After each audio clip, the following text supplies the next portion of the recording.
It's the same reason that in Gladiator, the slave traders who kidnapped Russell Crowe and bring him back to Rome are Arabs. Right. I mean, this is ridiculous. I mean, why does Hollywood inject Arabs, scenes of Arabs, and or slurs demeaning Arabs in movies having nothing to do with the Middle East? So you're sitting like I am, for example, watching Back to the Future about a mad scientist. And yet, early on in the film, we see these ugly, inept Libyans with machine guns in a parking lot trying to gun down the protagonist. I mean, why?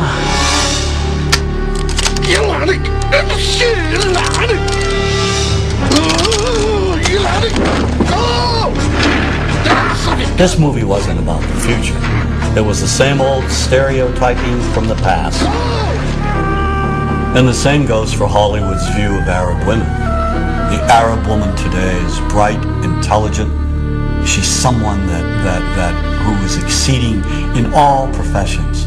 And yet this reality still is being denied us on silver screens. The highly sexualized belly dancer has been with us from the beginning of Hollywood's history, inspired by early images of the Orient as the place of exoticism, intrigue, and passion. But in recent years, this image has dramatically changed. The Arab woman is now projected as a bomber, a terrorist.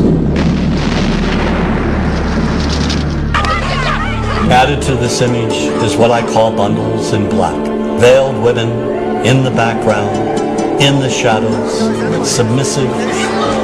It seems the more Arab women advance, the more Hollywood keeps them locked in the past.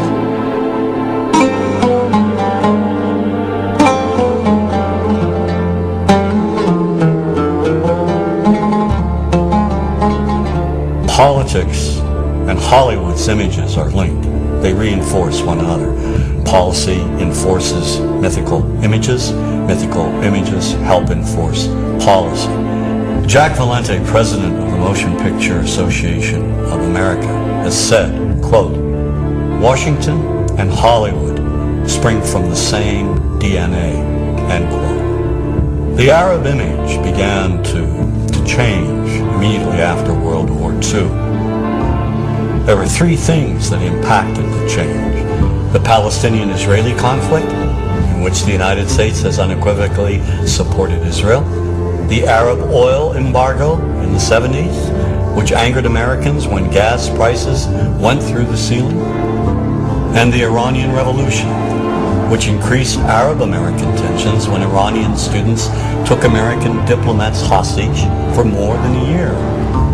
These three pivotal events brought the Middle East into the living rooms of Americans, and together helped shape the way movies stereotyped Arabs and the Arab world.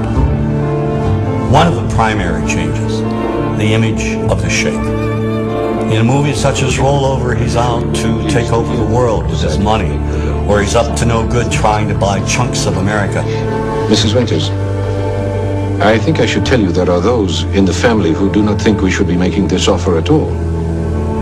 I assume if you could have found venture capital of this sort for a company like Winterchem in America, you would not be coming all the way to Arabia looking for it.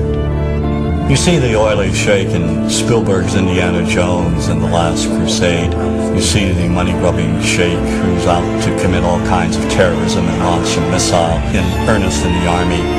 Gentlemen, behold my special club, a Pluton missile.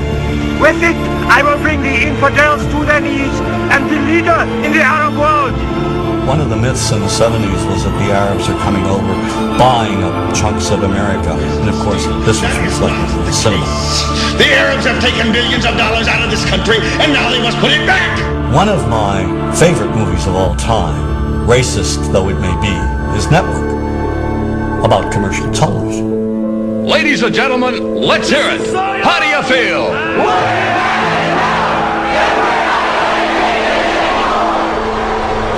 network features a TV anchor rising to superstardom. How? He unleashes wild rants against the system on the air. But he directs the angriest of all his rants at Arabs, who he says are buying up America. They're buying it for the Saudi Arabian Investment Corporation. They're buying it for the Arabs. The anchor, Howard Beale, calls on the American people to rise up and stop the Arab buyout of his TV network. Listen to me, goddammit. The Arabs are simply buying us. There's only one thing that can stop them. You. The rage of Americans in response became one of the most famous scenes in movie history. I want you to get up out of your chairs. I want you to get up right now and write a telegram to President Ford saying, I am as mad as hell and I'm not going to take this anymore. I'm not going to take it anymore.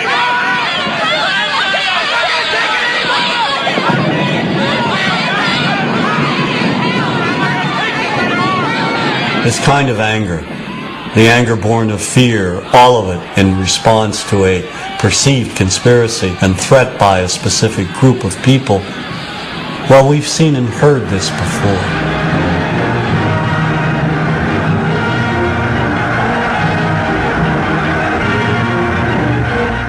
If we look at the anti-Semitic propaganda of the Nazis, at its core is an identical type of economic threat.